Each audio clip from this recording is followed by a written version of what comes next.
Quantum mechanics की दुनिया के बारे में सोचिए। एक ऐसी दुनिया जहां एक ही सवाल से दो बिल्कुल अलग रास्ते निकलते हैं। एक रास्ता जो एक नई दुनिया बनाता है और दूसरा जो शायद हमारी ही दुनिया को कई टुकड़ों में बांट देता है। ये एक ऐसी जगह है जहां साइंस के नियम हमारी रोजमर्रा की जिंदगी से बिल्कुल अलग है। यहाँ हकीकत इस बात पर निर्भर करती है कि उसे कोई देख रहा है या नहीं।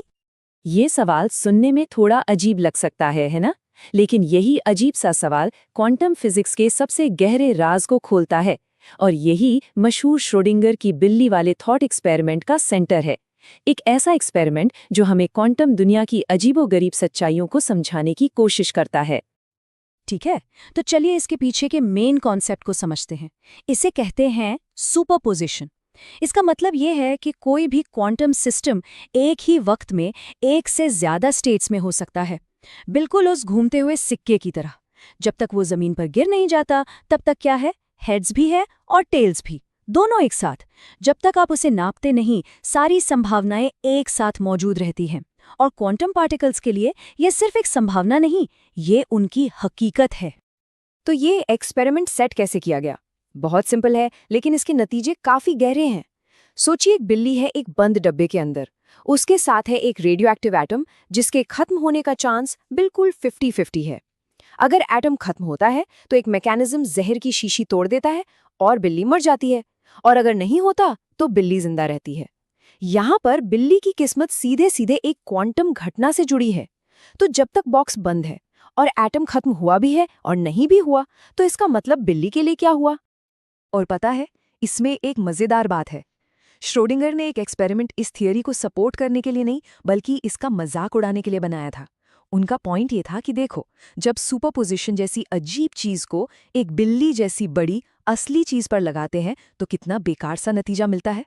वो तो बस ये साबित करना चाहते थे कि थ्योरी में ही कोई गड़बड़ है, ये अधूरी है।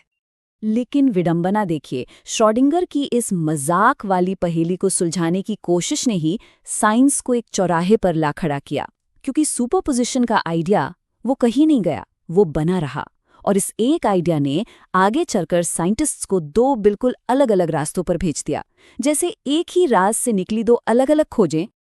तो यहाँ से कहानी दो हिस्सों में बंट जाती है।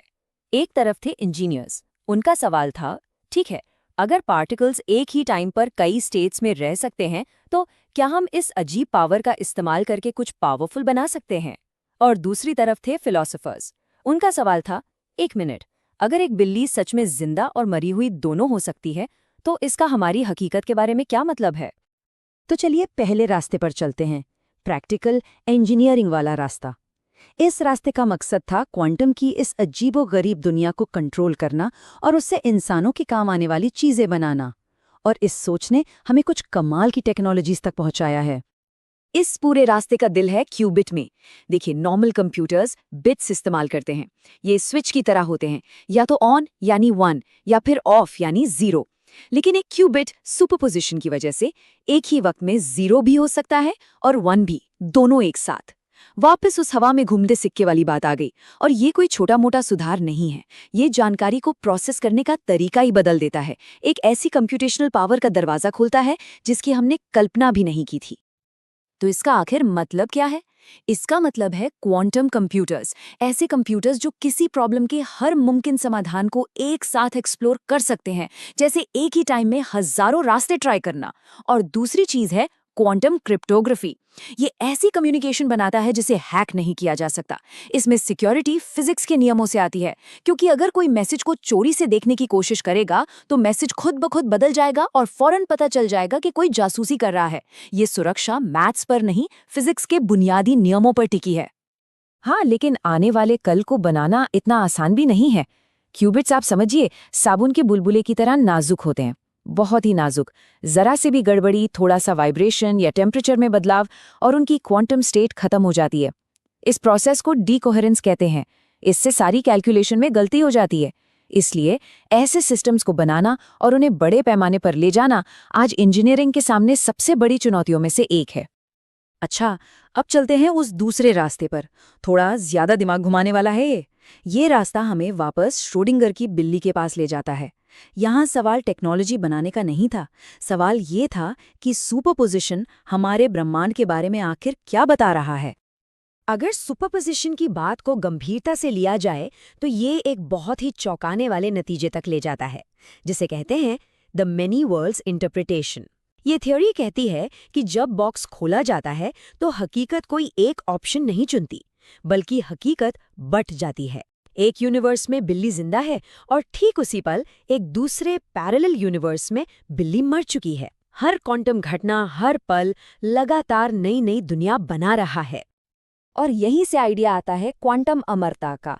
काफी अविश्वसनीय सा आइडिया है। इसको समझने का सबसे अच्छा तरीका है वीडियो गेम वाला उदाहरण। कल्पना कीजिए आप एक वीडियो गेम खेल रहे हैं। हर बार जब कोई खतरनाक मोड़ आता है, गेम बट जाता है, लेकिन आप हमेशा सिर्फ वही वर्जन अनुभव करते हैं जिसमें आप बच जाते हैं। आपके अपने नजरिए से आपको मरना नामुमकिन सा लगता है, आप हमेशा बच निकलते हैं, हमेशा। अब इससे पहले कि हम लोग इसमें और आगे बढ़ें, एक चीज बिल्कुल साफ कर लेना जरूरी है। ये सुनने में साइंस फिक्शन जैसा लगता है और काफी हद तक वैसा ही है। क्वांटम अमरता कोई साबित हुई सच्चाई नहीं है, ये एक विचार प्रयोग है। ये मेनी वर्ल्ड्स इंटरप्रिटेशन को उसके लॉजिकल अंत तक ले जाने का नतीजा है, एक ऐसी व्याख्या जो खुद अभी तक साबित नहीं हुई है। तो ये एक आकर्षक दार्शनिक विचार है, लेकिन फिजिक्स का कोई पक्का नियम नहीं, जैसे गुरुत्वाकर्षण का नियम है वैसा नहीं। लेकिन ये आइडियाज अब सिर्फ थ्योरी में नहीं है। एक असली ऐप है यूनिवर्स स्प्लिटर नाम से, जिसे कोई भी डाउनलोड कर सकता है। ये ऐप स्विट्जरलैंड में रखी एक असली क्वांटम डिवाइस से कनेक्ट होता है और आपके लिए 50-50 फैसला लेता है। और इसके पीछे का आइडिया ये है कि ऐप असल में यूनिवर्स को बांट रहा है। ये पक्का कर रहा है कि आपके फैसले के दोनों नतीजे अलग अलग पैरेलल वर्ल्ड्स में हो रहे हैं। दर्शन शास्त्र अब पॉप कल्चर का हिस्सा बन रहा है। तो अब हमारे पास ये दो रास्ते हैं। एक तरफ इंजीनियर्स हैं जो क्वांटम कंप्यूटर्स बना रहे हैं, और दूसरी तरफ वो लोग जो पैरेलल यूनिवर्स के बारे में सोच रहे हैं, उस ऐप की तरह। दोनों रास्ते कितने अलग लगते हैं ना, लेकिन क्या वो सच में इतने अलग हैं? और यही इस पूरी चर्चा का सबसे जरूरी पॉइंट आता है। क्वांटम कंप्यूटर बनाने के लिए जिस नाजुक सुपरपोजिशन की जरूरत है, वही चीज मेनी वर्ल्ड्स थ्योरी को भी जन्म देती है। इंजीनियर को डीकोहेरेंस से लड़ना पड़ता है, यानी माहौल के दखल से क्वांटम स्टेट का टूटना। और फिलोसोफर इस आइडिया से जूझता है कि हर माप एक बंटवारा है, एक नए यूनिवर्स का जन्म। दोनों असल में एक ही सिक्के के दो पहलू देख रहे हैं। और ये हमें एक आखिरी और काफी गहरे सवाल पर लाकर छोड़ देता है। अगर हम ऐसी मशीनें बना लेते हैं जो सुपरपोजिशन पर पूरी तरह से महारत हासिल कर लेती हैं, तो क्या हम उन मशीनों के दार्शनिक मतलब से बच पाएंगे? कहीं ऐसा तो नहीं कि एक क्वांटम कंप्यूटर बनाना ही मेनी वर्ल्ड्स की हकीकत का सबसे बड़ा सबूत होगा? और अगर ऐसा है, तो हम अपने अनगिनत वर्जन्स के साथ इस नई हकीकत में कैसे एडजस्ट करेंगे? ये एक ऐसा सवाल है जिसका जवाब आगे चलकर टेक्नोलॉजी और फिलॉसफी दोनों को मिलकर देना होगा।